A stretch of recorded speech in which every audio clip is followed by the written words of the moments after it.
Okay, thank you for coming to this this future session.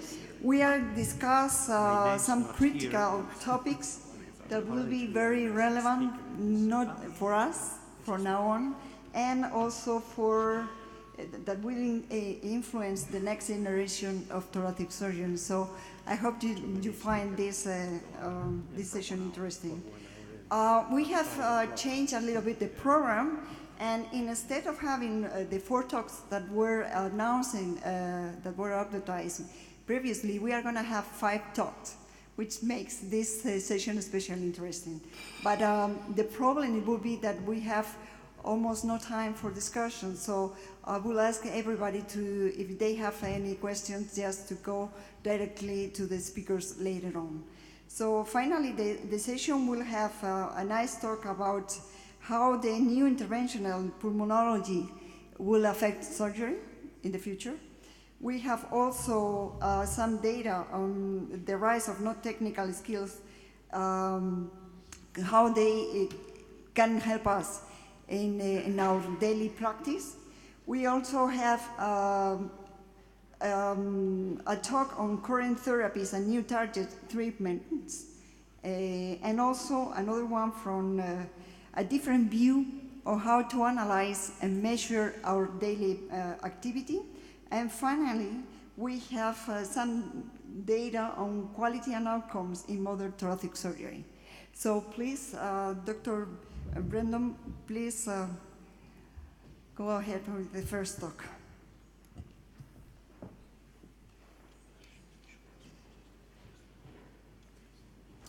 No, it's not this.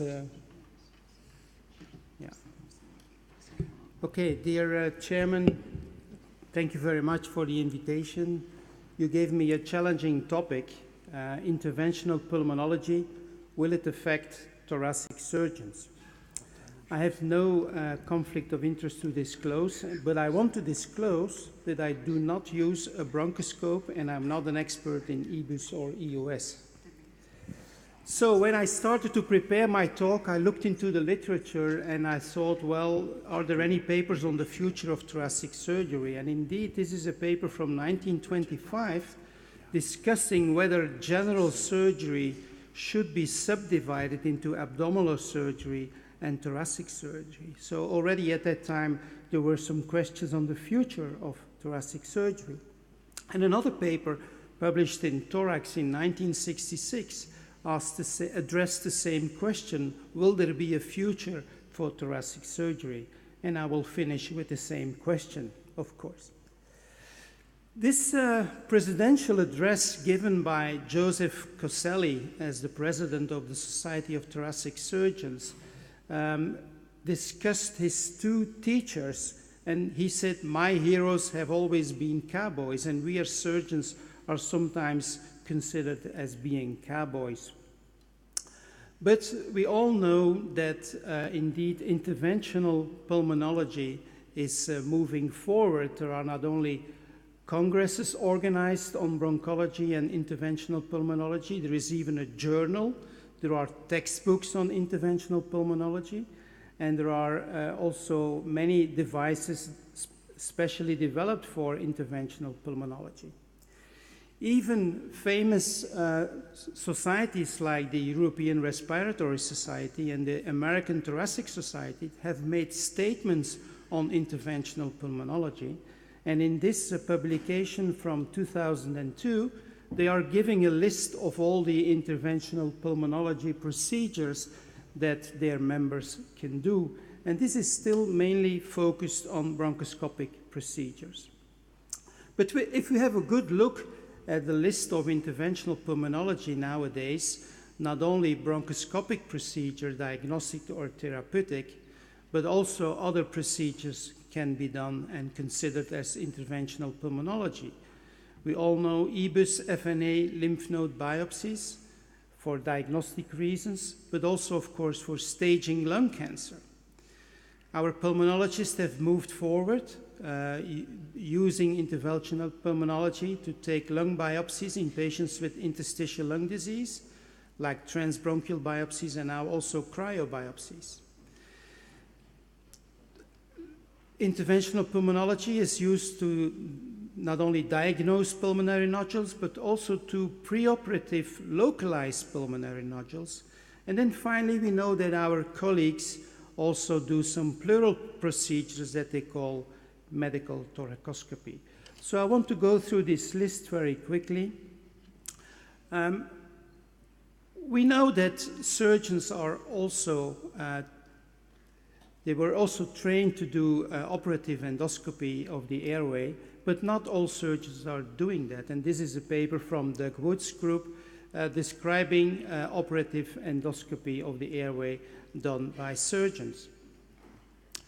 We as surgeons, we know that we have to stage the mediastinum, of course, preoperatively, according to the ESTS guidelines. But many of these procedures are not performed by surgeons themselves, because we know from the guidelines here that in certain patients with clinical N1 or N2 disease, EBUS or EOS guided biopsy should precede invasive mediastinoscopy. And often this is not done by the surgeons, but by the interventional pulmonologist. This is an interesting recent paper published in the Annals of American Society of Thoracic Society, looking at the diagnostic yields and the complications of the new transbronchial lung cryobiopsy for interstitial lung disease. And the conclusion was that the diagnostic accuracy of transbronchial lung cryobiopsy cannot be determined given the absence of studies so far, comparing cryobiopsies versus diagnosis derived from surgical lung biopsies. So that jury is still out of cryobiopsy. We know that there are several techniques for us as surgeons to preoperative localize small pulmonary nodules or non-solid pulmonary nodules.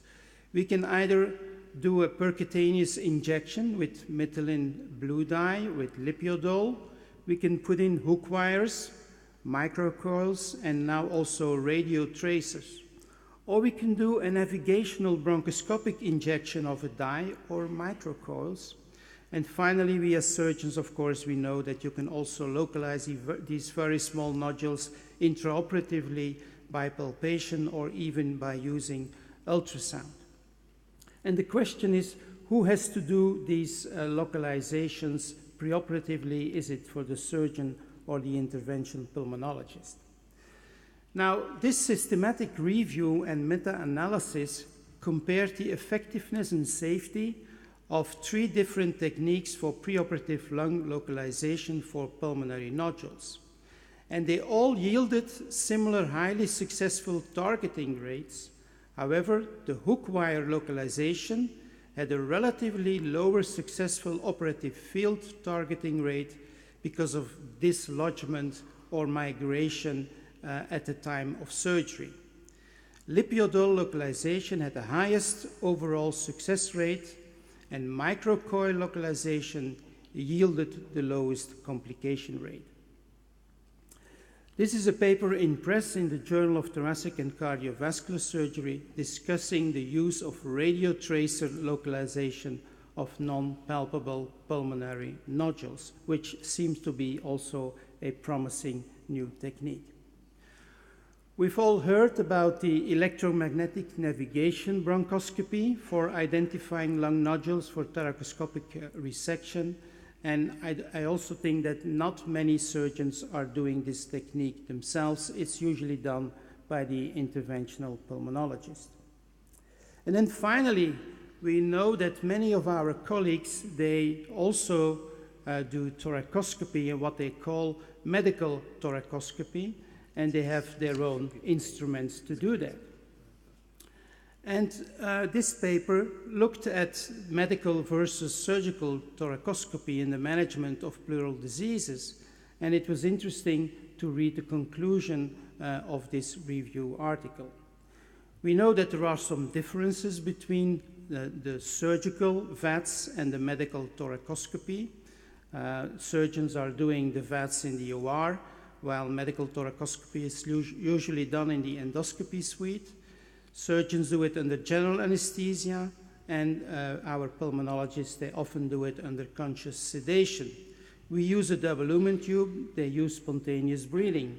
We use multiple ports, and they use most often a single port.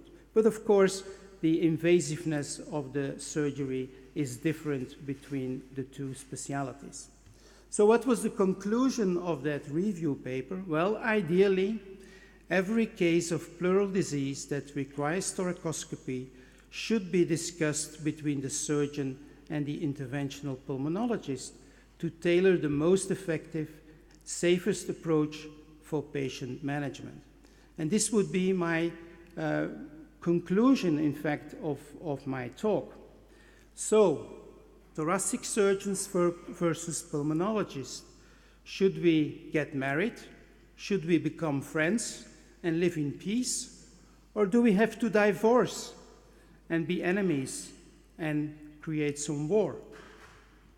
Well, I think we have to live together towards the most minimally invasive procedure in the best interest of the patient. And the minimally invasive surgeon should have a transparent cohabitation with the interventional pulmonologist.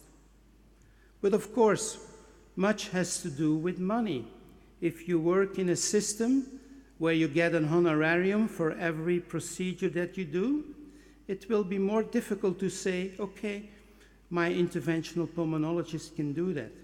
But if you receive a salary, then it's easier to discuss the cases together and to make the best option for the patient who is the most experienced of both. So, I conclude, how will the future of thoracic surgeons look like? Joel Dunning said, the future of thoracic surgery is full of possibilities. We can further develop FATs and RATs and minimally invasive segmentectomy and even microlobectomy. So we have a field of interest that we can further explore and develop so that we have a bright future ahead. Thank you very much. Thank you very much, Dirk.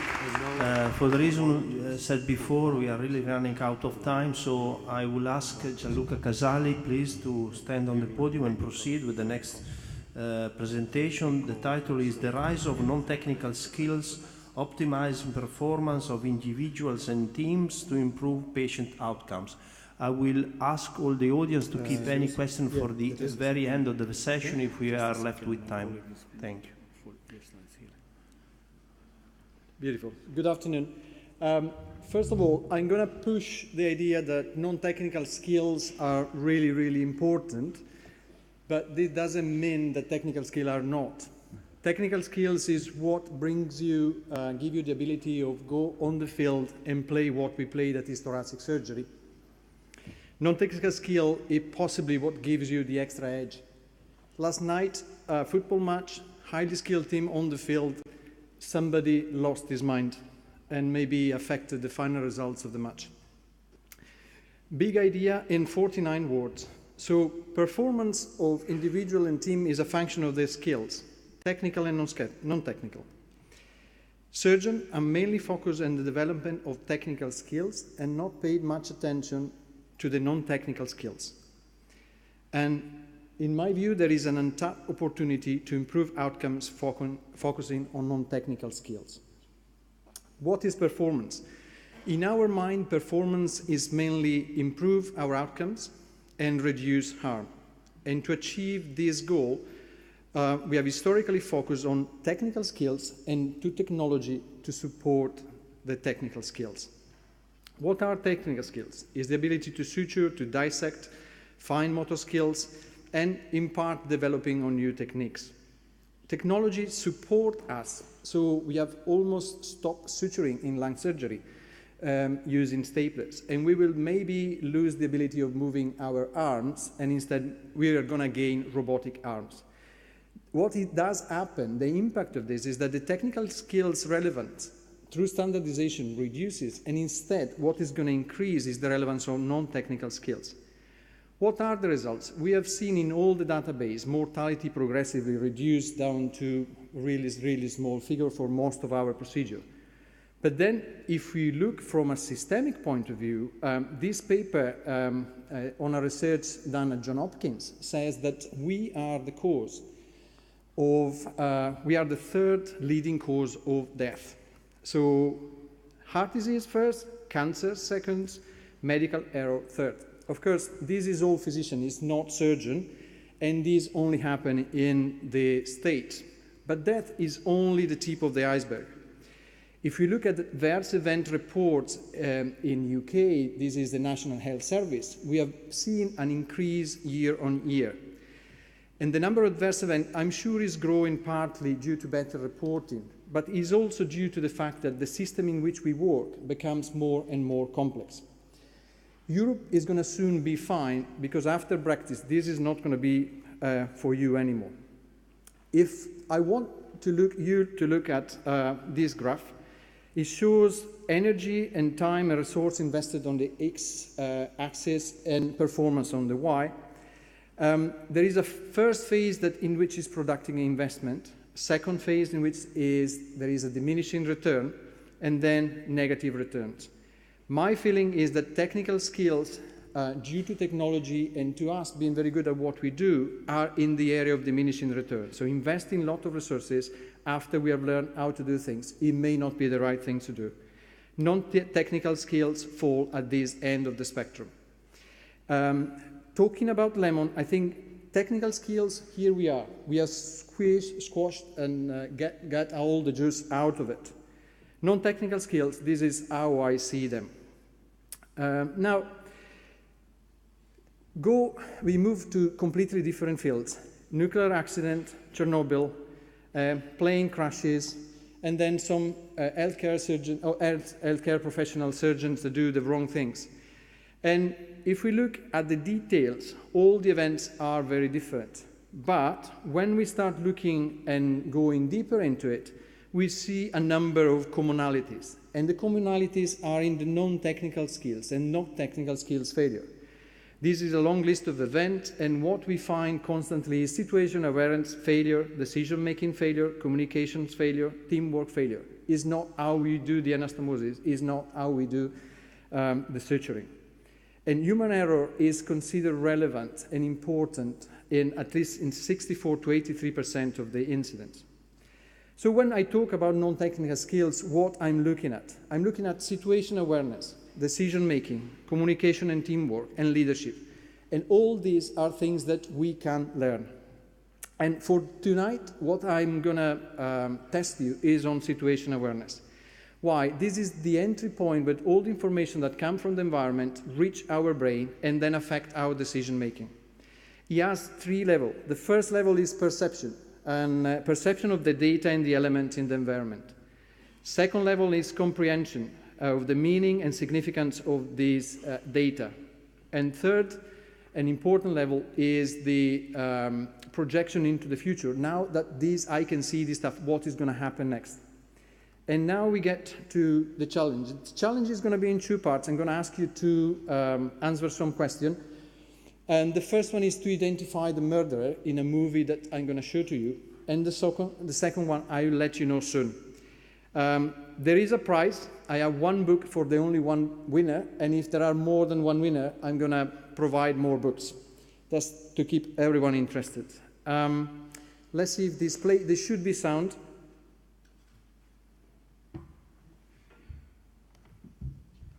Clearly, somebody in this room murdered Lord Smythe, who, at precisely 3:34 this afternoon, was brutally bludgeoned to death with a blunt instrument. I want each of you to tell me your whereabouts at precisely the time that this dastardly deed took place.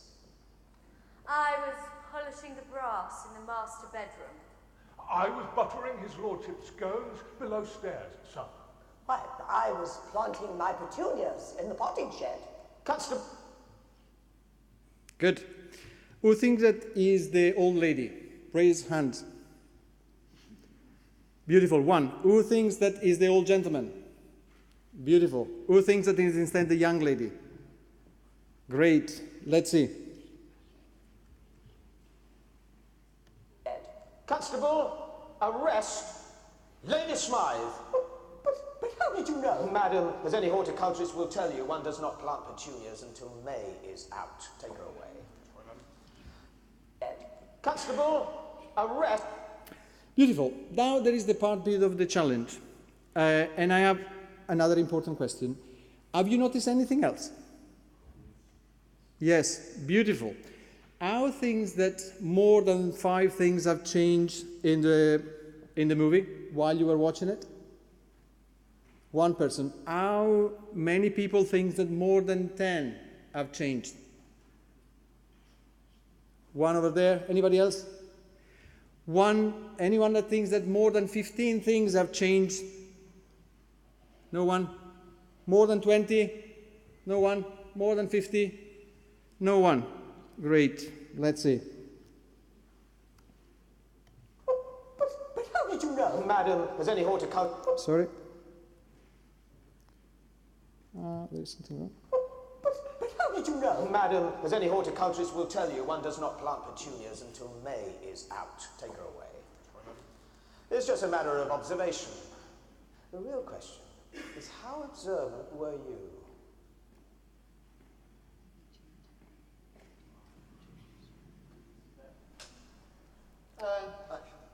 Clearly, somebody in this room murdered Lord Smythe, who, at precisely 3:34 this afternoon, was brutally bludgeoned to death with a blunt instrument. I want each of you to tell me your whereabouts and precisely the time that this dastardly deed took place. I was polishing the brass in the master bedroom. I was buttering his lordship's scones below stairs, sir. But I was planting my petunias in the potting shed. Constable, arrest Lady Smythe. Beautiful. So there is nothing wrong with what we have done. I asked you to focus on one task. You were focusing on that one task, and you were actually missing what everything else was happening in the room. Now, this is what we do as surgeons. We focus on our surgical fields, and we miss lots of stuff. When we do robotic surgery, we are in the consult. We miss lots of stuff. So first take-home message is that if this is of any interest to you, if this has intrigued, there is going to be a second ESTS non-technical skills course starting in October, likely. Please join. Keep your eyes open for the email. Second take-home message.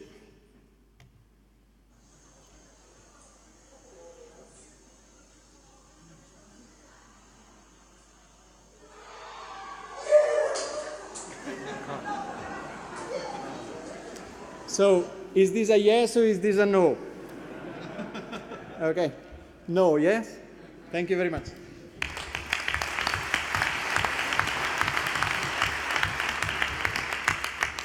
Thank you, Gianluca, for the nice presentation and especially for the movies. So I will call now our oncologist colleague, Alessandra Curiono. We heard about you this morning as well during the presentation about the multidisciplinary treatment of advanced case, so please.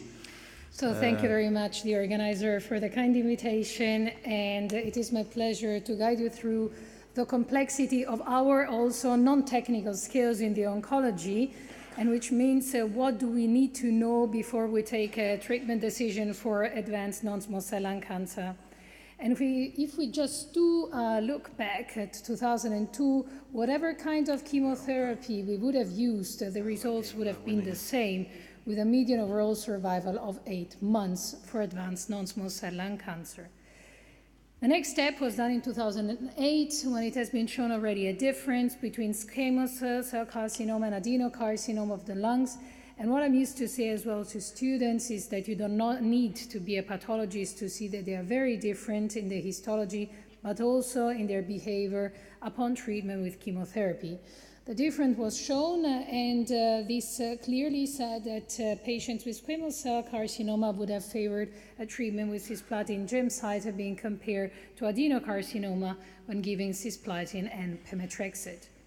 Now, this is not enough to date. To date, we need to have much more information, which might be taken by analysis of whole exome sequencing or of entire genome sequencing, or of precise spots of the genome you're interested in to target lung cancer. But why do we do this? Because we know that we want to go and move from chemotherapy, which has low specificity with a high toxicity, to more targeted treatments that have high specificity and low toxicity. How do we do this? We do analyze based on what is the workflow, that this is going to be what you are seeing here, adapted from the Swiss pathology group. The analysis we do perform is initially on adenocarcinoma of the lungs, and you will see in details, we look at, to take decision in first line, at EGFR mutations.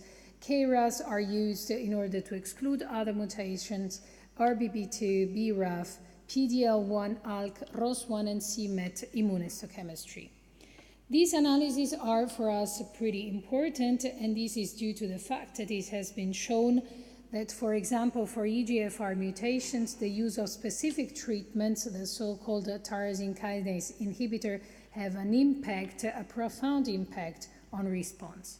This is the EGFR tyrosine kinase, and this has an extracellular domain and an intracellular domain, and the mutations that occur are in the kinase domain region. Now, if you want to target such changes in the kinase domain region, you need to use a very small molecule, which is called tyrosine kinase inhibitor. And there is not only one for EGFR, but many of them have been approved in the last years, starting with gefitinib and then erlotinib and afatinib. This is first and second generation, and the most recent one called osimertinib in the third generation of EGFR.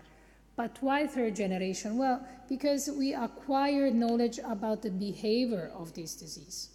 Now, it is very important to know as soon as possible if we have cases with EGFR mutation, and this is a clear example of a patient born 1968 with multiple metastases in the lung. This it looked like at the beginning as a tuberculosis. This was analyzed as adenocarcinoma of the lung. It contains an EGFR mutation, and the patient, of course, you can imagine she was on the intensive care unit. We started a treatment with erlotinib, and already 2 days after, the patient didn't need any more oxygen, and these are the depictions taken up CT scan 4 weeks after start of treatment. So we know this treatment can work very and can act in short time. Now, we also know that they can act for a long time. This is a case of a patient from our unit, born 1977, with adenocarcinoma of the lung stage 4, with bone metastases and multiple lymph node metastases.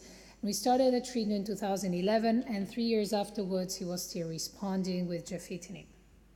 However, resistance can occur, and we need to know that. And there is when we call our colleagues, of course, of interventional pulmonology or surgery, because we need to understand what happened, why this tumor is not responding anymore to this first generation EGFR tyrosine kinase inhibitor. Can be a mutation, and this is what you see in the biggest part of the pie chart. Again, a new mutation in the EGFR gene that does not allow anymore these inhibitors to work, or it can be a transformation in small cell lung cancer. And this is where we really need to have an histological cytological sample. This is a case of a patient at our unit, born 1937, with multiple metastases, and this is after he responded for more than 1.5 years to erlotinib. Multiple metastases, fast progression, and then we did an analysis. This is the so-called liquid biopsy, and there is where we look at mutated DNA in the blood of the patient, and we could find this resistance mutation. For this has been developed this osimertinib, which is this third generation EGFR TKI, and after 8 weeks of treatment, the patient had a complete response, complete remission of disease. So why is that, and how can we improve it?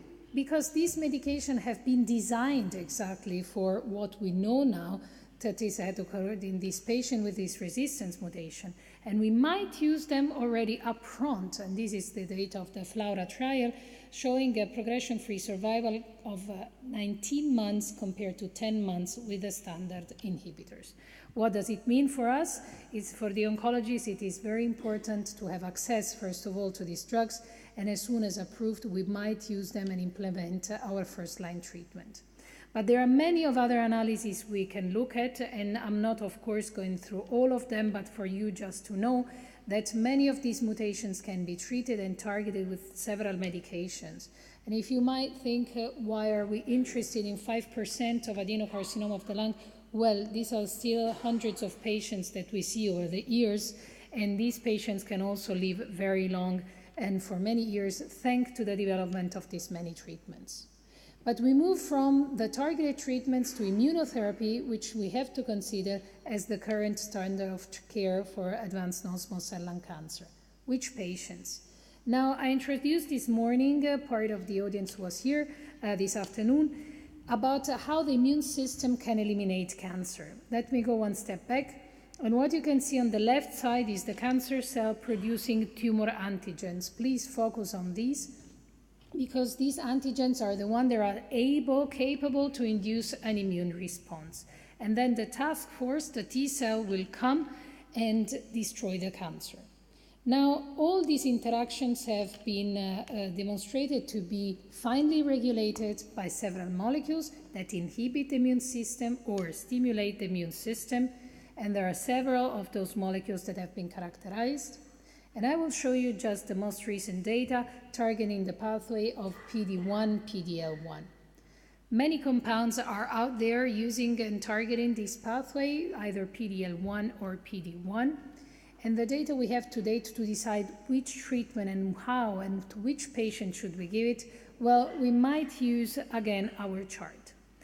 And this is based on the data we have on PD-L1 positive more than 50%. Meaning, if we have a patient with advanced non-small cell lung cancer with more than 50% tumor cell expressing this PD-L1, an immunoregulatory molecule, we might give immunotherapy in first line. And this is what you see here.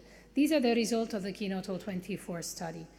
These are patients who have received just either chemotherapy or immunotherapy alone in this specific population of patients. We don't need to be statistician to understand that there is a clear difference in these two groups in the progression-free survival, and it has been shown, it will be shown probably soon in the future with overall survival data. So to date, as based on approvement, PD-L1 staining is done and performed on small cell lung cancer and adenocarcinoma of the cells, and in case of more than 50% positive, the patient will undergo immunotherapy. What are the perspectives today? I would like to share with you some slides of what it has been presented not more than 4 weeks ago at the AACR meeting, and this is the Keynote 189.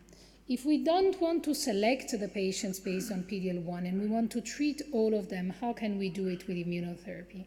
So this is the question of this trial, comparing either chemotherapy alone in all patients with adenocarcinoma of the lung stage 4 versus chemotherapy plus an immunotherapy pembrolizumab. These are the data. This is the overall survival data, and it has been shown clearly to have a significant improvement by the use of pembrolizumab on top of chemotherapy in these patients. So should we change now our chart and not go anymore to the 50% of immunotherapy, but for adenocarcinoma to say all patients should undergo chemoimmunotherapy? Well, we don't know yet, but this is what it might be the next future, because chemoimmunotherapy might fit all patients with adenocarcinoma of the lung. Excuse me, Dr. Corino, can you go to the end? Yes. Please. And the last point, it will be to look at mutational burden, and this we will see as well as a surgeon, that the question will be to have enough material to analyze for tumor mutational burden. Many mutations means many new antigens, and with these cases, the improvement has been shown for immunotherapy versus chemotherapy, which brings me to my last slide, that probably more than 10 mutations per megabase patients with this kind of tumor mutational burden might undergo directly immunotherapy. And by this, I would like to thank all the collaborators and you very much for your attention.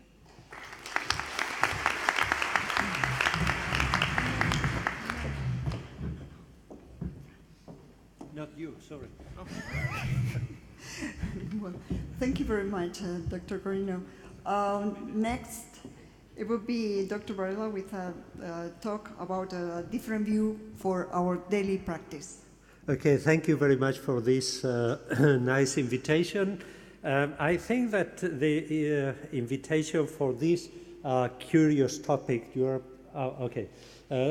title is A View from the Other Side, comes from the fact that after being for 30 so many years a thoracic surgeon, I decided to switch on the other side, on the dark side, and I became the medical manager at my institution, which was a large institution with 5 hospitals, 5 buildings, and I got some experience about the view from the other side that I want to send to you today.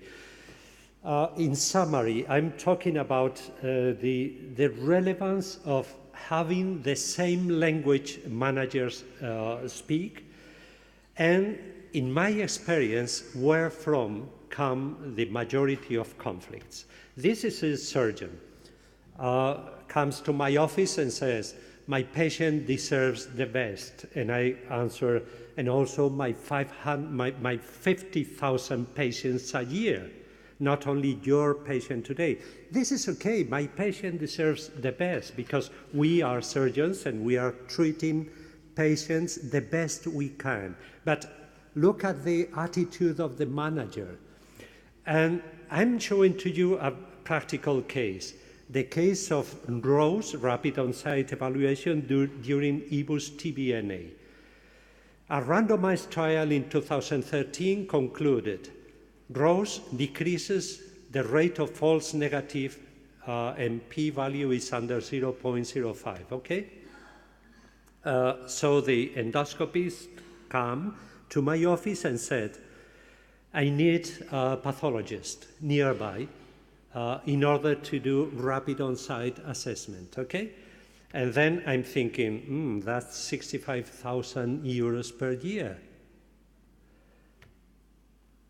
Look at the results. With no Rose, the true negative rate is 0.84. With Rose, the true negative rate is 0.94, which is, of course, a p under 0.05. So 10% of clinical N2 undergoing EBUS TBNA will be classified as false clinical N0, resulting resectable N2, receiving adjuvant chemo with similar outcomes to induction plus chemosurgery, induction chemo plus surgery, as it was published in Lancet 2 years ago. Look at the problem from a graphical point of view. This is the population of patients referred, suspected, operable to my institution, 300 cases a year. These are the 35% of 300 in which an invasive mediastinal staging is indicated. From these, 82 will have clinical N0, and from 105, 11 cases a year will be false negative cases. This is the concern of the endoscopist, and this is the concern of the medical manager. Non-efficient prescription is the second point of disturbances. Or in my hospital, population around 200,000 patients, pharmacy billing in 2015, 154 million euros. The rate of non-efficient prescription, I'm calling non-efficient to medication which is very expensive for the same results, okay?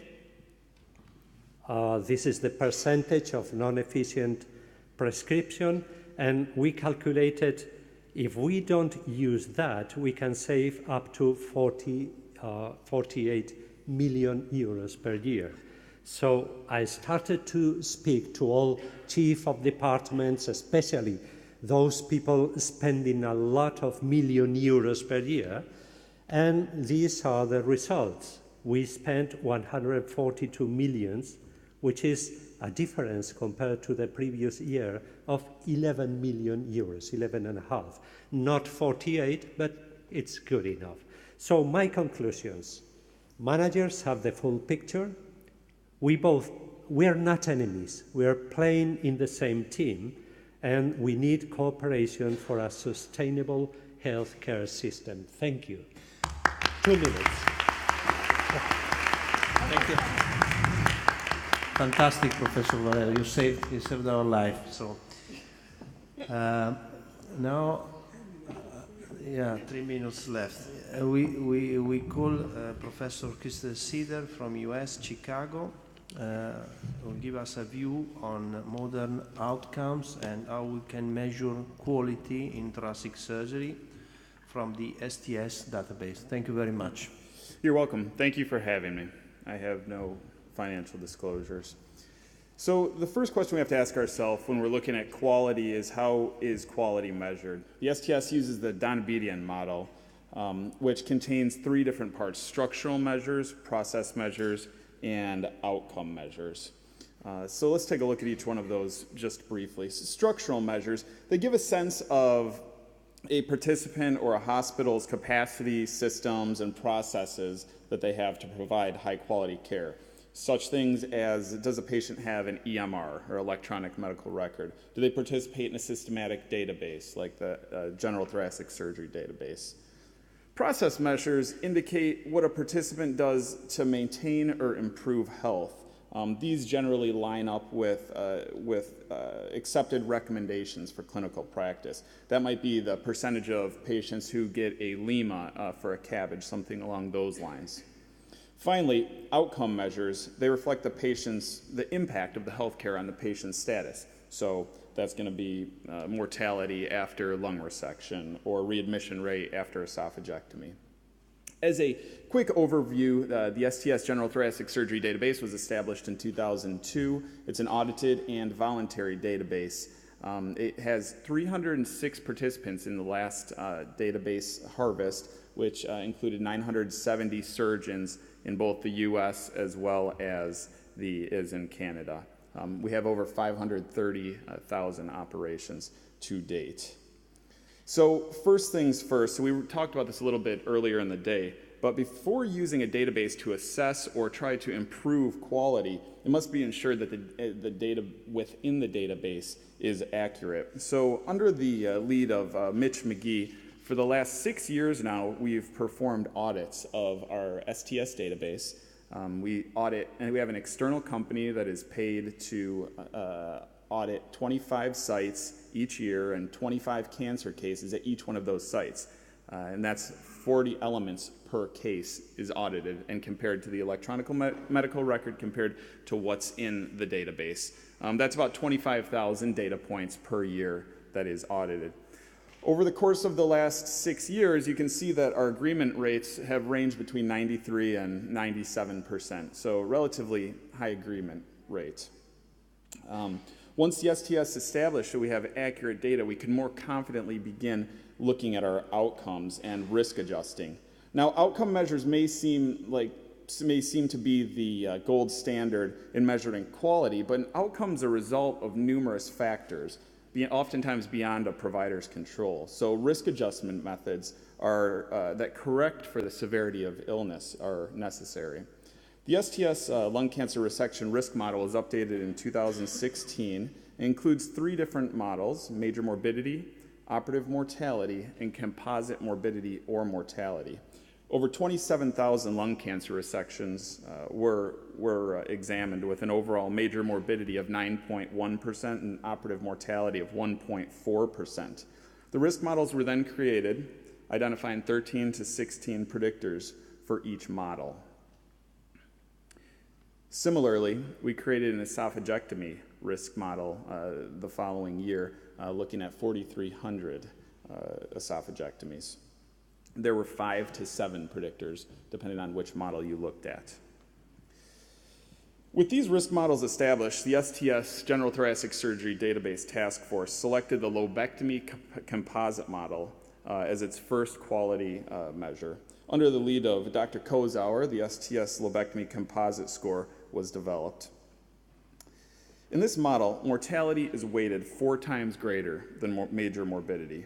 Participants were then classified as either having a lower than expected mortality or lower than expected composite score, a higher than expected composite score, or they fall within the mean, or they are indistinguishable from the mean. And what these are the 95% credible intervals.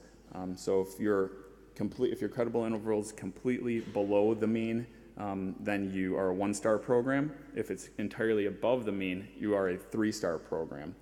The purpose of creating these star ratings was that there are data that show that many patients are unable or don't interpret numerical data well, and so this helps them make healthcare decisions. But since the STS General Thoracic Surgery database is made up primarily of dedicated general thoracic surgeons, we also felt it was important to show how the STS lines up against the nation as a whole. And so we looked at the national inpatient sample, which is an administrative database. And as you can see here, STS participants have a lower discharge mortality and length of stay than the nation as a whole. So just because a program is a 1-star program may not necessarily mean that they're providing bad care. Similarly, we created a composite model for esophagectomy. And as you can see, there were 5 participants which were considered a 3-star program or classified as a 3-star program, 2 that were a 1-star program, and all of the rest were indistinguishable from the mean. And again, when we compared our data in the STS General Thoracic Surgery database to the national inpatient sample, the outcomes were better in the General Thoracic Surgery database. So now that we've assigned star ratings for these 2 common general thoracic procedures, what do we do with them? The STS believes that the public has the right to see and understand the quality of care being provided and feels that public reporting is an ethical responsibility. So a public reporting website was created for all 3 databases, the thoracic, the adult cardiac, and the congenital databases. Participants could decide whether or not they want to publicly report their outcomes. Again, the lung cancer resection outcomes of the STS participants are better than the national average, and we present that alongside of the national inpatient sample data. Discharge mortality, hospital length of stay, and star rating are shown for each of the individual institutions. The National Quality Forum is a service contracted by the U.S. Department of Health and Human Services to establish a portfolio of quality measures that allow the government to monitor if healthcare spending is achieving the best care possible. In the U.S., to have a quality measure endorsed by the NQF is sort of a stamp of credibility. So with this in mind, STS leadership has worked to obtain multiple endorsements through the NQF. Currently, there are 31 NQF endorsed measures through the STS. That includes 25 in adult cardiac, 4 in congenital heart surgery, and 2 in general thoracic surgery. The 2 that we use that have been endorsed in general thoracic surgery are risk-adjusted morbidity and mortality for lung cancer resection and participation in a systematic database. So one of the reasons the STS has put so much effort into establishing a highly accurate audited database with scientifically sound risk models that are endorsed by the NQF is we're moving into this era of pay for performance in the U.S. The Merit-Based Incentive Payment Program, or MIPS, is a program under CMS, the Center for Medicare and Medicaid Services, that's designed to promote reporting of quality information by healthcare providers. CMS plans to, in the future, to publish physician outcomes on a physician compare website. By choosing to allow public reporting of these 8 performance measures from the STS database, surgeons can currently qualify for a small up payment or a small down payment in reimbursement, depending on whether or not they report. So, in conclusion, promoting quality in thoracic surgery is one of the primary purposes of the STS General Thoracic Surgery database. However, must be ensured that you have highly accurate, routinely audited data. You must have scientifically scientifically sound risk models that have gone through a proper statistical analysis. And this is important, at least in the U.S., because there's more and more of a push for public reporting. And the era of pay per performance is looming here. So the STS has been proactive in each of these areas because we believe if we don't control our data, we don't control our models, and we don't control reporting, someone else is likely to do it for us. Thank you.